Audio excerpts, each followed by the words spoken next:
ओम नमः शिवाय। हर हर महादेव। जय शिव शंभू। हार्दिक स्वागत है आप सभी का फिर से एक बार हमारे चैनल एस्ट्रो ओम पर। दोस्तों, यह सारे उपाय पंडित प्रदीप मिश्रा जी की कथा से सुनकर सूचित किए जा रहे हैं, इसलिए वीडियो को अंत तक जरूर देखें और ध्यान से सुने। आप सबको पता है कि सावन का बहुत ही पवित्र महीना चल रहा है और आ गया है सावन के अधिक मास की पूर्णिमा तिथि, जो कि इस पर्व को बहुत विशेष और बहुत खास बनाती है ना। अगर आपकी कोई भी ऐसी इच्छा है जो आपको बहुत जल्दी पूरी करनी है ना, तो इस पूर्णिमा के दिन आपको गंगाजल का छोटा सा इस्तेमाल करना है, जो कि पूज्य गुरु जी की कथा से सुन के बहुत अच्छे से आपको बताऊंगा। आपकी जो भी विशेष बहुत दिनों से अधूरी है ना, वो सारी इच्छाएं सारी विशेष आपकी पूरी होंगे, ठीक है। लेकिन उससे पहले आपको बता दूं कि इस पूर्णिमा पर करने वाले 4 बहुत ही सुंदर से उपाय की बात इस पूरी वीडियो में हम लोग करने वाले हैं, ठीक है। चलो सबसे पहले हम लोग उपाय की बात करते हैं गंगाजल से, जिससे आपके जीवन के सारे कष्ट खत्म होंगे, है ना। स्क्रीन पर आपको दिख रहा होगा गंगाजल। इसी तरीके से गंगाजल आप सभी के घरों में अवेलेबल होगा जरूर, है ना। क्या करेंगे? एक तांबे का लोटा लेना। इस तांबे के लोटे में आपको भरना होगा जल और इसमें 10 से 11 बूंद या फिर 1 चम्मच, जितना भी आपके पास। अगर ज्यादा मात्रा में हो तो ज्यादा डाल दो, कम मात्रा में हो तो कम डाल दो, कोई दिक्कत नहीं है, ठीक है। और इस कलश को लेकर पहुंच जाना महादेव के शिवलिंग के पास। पूर्णिमा के दिन जो भी व्यक्ति जल में गंगाजल मिला करके महादेव के शिवलिंग के ऊपर समर्पित करता है, भले ही वो बेलपत्र चढ़ाए ना चढ़ाए, धतूरा चढ़ाए ना चढ़ाए, चंदन लगाए ना लगाए, लेकिन पूर्णिमा के दिन जो भी व्यक्ति महादेव के शिवलिंग के ऊपर गंगाजल का जल समर्पित कर देता है, उससे महादेव बहुत प्रसन्न होते हैं और उसकी जो विशेष होती है बहुत जल्दी पूरी करते हैं। जब आप जल को चढ़ाएंगे तो यहाँ पर महादेव का एक बहुत प्यारा नाम बोलना है, वो है चंद्रमौली महादेव। कौन से महादेव? चंद्रमौली महादेव। क्योंकि पूर्णिमा के दिन 2 नाम महादेव के बोले जाते हैं। एक नाम है चंद्रमौली महादेव और दूसरा है चंद्रेश्वर महादेव। दोनों में से कोई भी नाम लेकर के वो गंगाजल का जल महादेव के शिवलिंग के ऊपर समर्पित करना। जल यहाँ से गिरेगा, दाहिने हाथ में लेके दोनों आंखों पे लगा लेना, आपके जीवन के सारे कष्ट खत्म हो जाएंगे। पूर्णिमा है, अधिक मास की पूर्णिमा है, तो इससे सुंदर दिन इस उपाय को करने का नहीं हो सकता, तो जरूर करिएगा, ठीक है। चलो यहाँ पर हमने बात कर ली है अपने पहले उपाय की, आगे बढ़ते हैं इस वीडियो में हम लोग अपने दूसरे उपाय की तरफ। भैया, दूसरा उपाय बताने से पहले इसके बेनिफिट क्या है, फायदे क्या है, वो बता दो। देखो, अगर आपके घर में माता लक्ष्मी की बहुत कमी है, पूरा कहने का मतलब क्या है कि अगर आपके घर में पैसों की बहुत दिक्कत होती है, भले ही कर्ज बढ़ते जा रहे हैं, सब सारी की सारी समस्याएं आ रही हैं ना, तो आपको एक छोटा सा उपाय कर, स्क्रीन पर आपको दिख रहा होगा सफेद फूल दिख रहा है ना, आपको इसी तरीके से लेने होंगे सफेद फूल। सफेद फूल जब भी मैं बताऊं तो ध्यान रखा करें, कोई दिक्कत नहीं है। जो भी सफेद फूल घर के आसपास हो, मात्र एक सफेद फूल ले लेना, है ना। उसके बाद आपको लेना होगा एक तांबे का लोटा और इस तांबे के लोटे में जल भर लेना अपने घर से, है ना। एक चीज का और ध्यान रखेंगे, जब मैं सफेद फूल का नाम लेता हूँ तो एक नाम मेरे दिमाग में अक्सर गूंज जाता है और वो नाम है केतकी का फूल।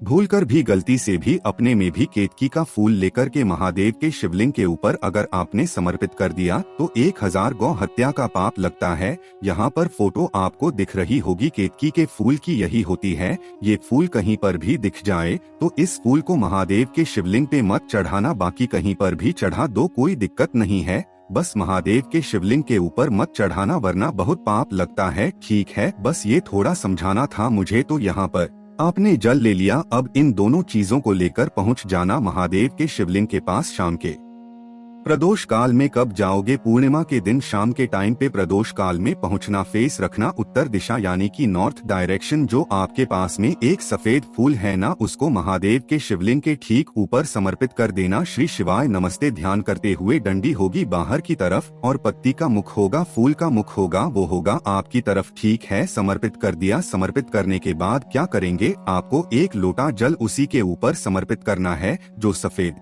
फूल है कहीं और नहीं चढ़ाना है, फूल के ऊपर चढ़ाना। एक चीज का और ध्यान रखेंगे, ठीक है, देखो मैंने अभी आपको बताया कि डंडी होनी चाहिए माता अशोक सुंदरी की तरफ और फूल का भाग होना चाहिए आपकी तरफ।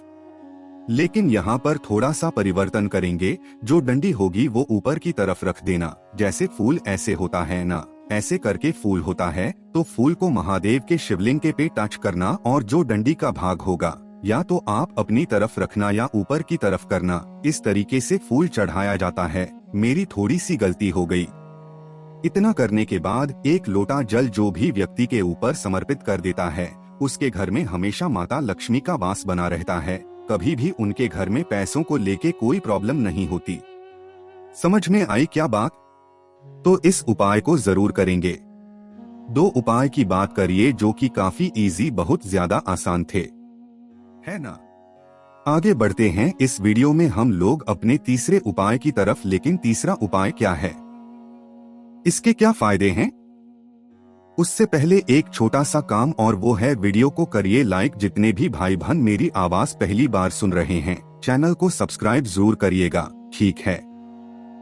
अब देखो, जब भी पूर्णिमा आती है तो गुरुजी अपनी कथा में इस उपाय का जिक्र हमेशा करते हैं। आप लोगों ने बहुत सारी वीडियोज को देखी होंगी, तो मुझे लगा आप सबको याद जरूर दिलाना चाहिए। स्क्रीन पर आपको दिख रहा होगा चावल का दाना दिख रहा है ना। हमें मात्र एक चावल का दाना चाहिए, ज्यादा नहीं लेना है। मात्र एक चावल का दाना जो खंडित ना हो, बिल्कुल खड़ा खड़ा हो, ठीक है? ले लिया। साथ ही साथ लेना होगा एक बहुत ही प्यारी सी, बहुत ही सुंदर सी बेलपत्र, वो भी कहीं से कटी पिटी हुई नहीं होनी चाहिए, ठीक है? इन दोनों चीजों को लेना। साथ ही लेना एक तांबे का लोटा और इस तांबे के लोटे में जल भर देना। कहाँ से?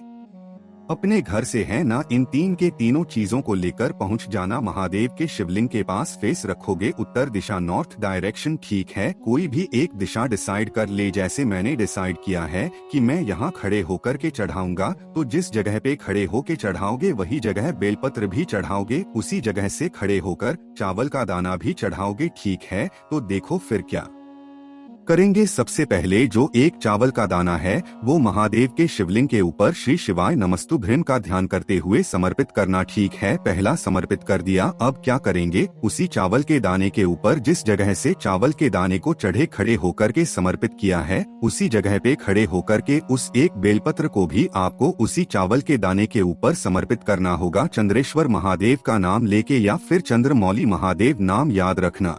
कौन से महादेव? चंद्रेश्वर महादेव या फिर चंद्रमौली महादेव का नाम लेके वो एक बेलपत्र चावल के दाने के ठीक ऊपर समर्पित, ठीक है? डंडी रखना बाहर की तरफ, वो पत्ती का मुख होगा वो होगा आपकी तरफ, ठीक है? समर्पित हो गया।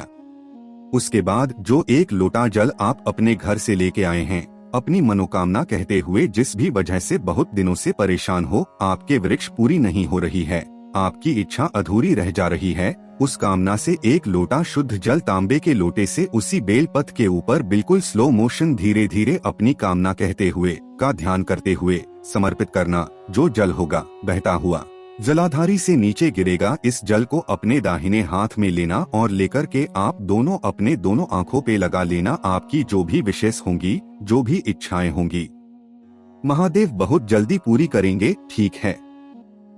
समझ में आई क्या बात मेरी? तो इस उपाय को जरूर करेंगे। 3 उपाय की बात हो गई है, आगे बढ़ते हैं। इस वीडियो में हम लोग अपने चौथे उपाय की तरफ। चौथा उपाय भी पूर्णिमा का बहुत विशेष और बहुत खास उपाय है, ठीक है?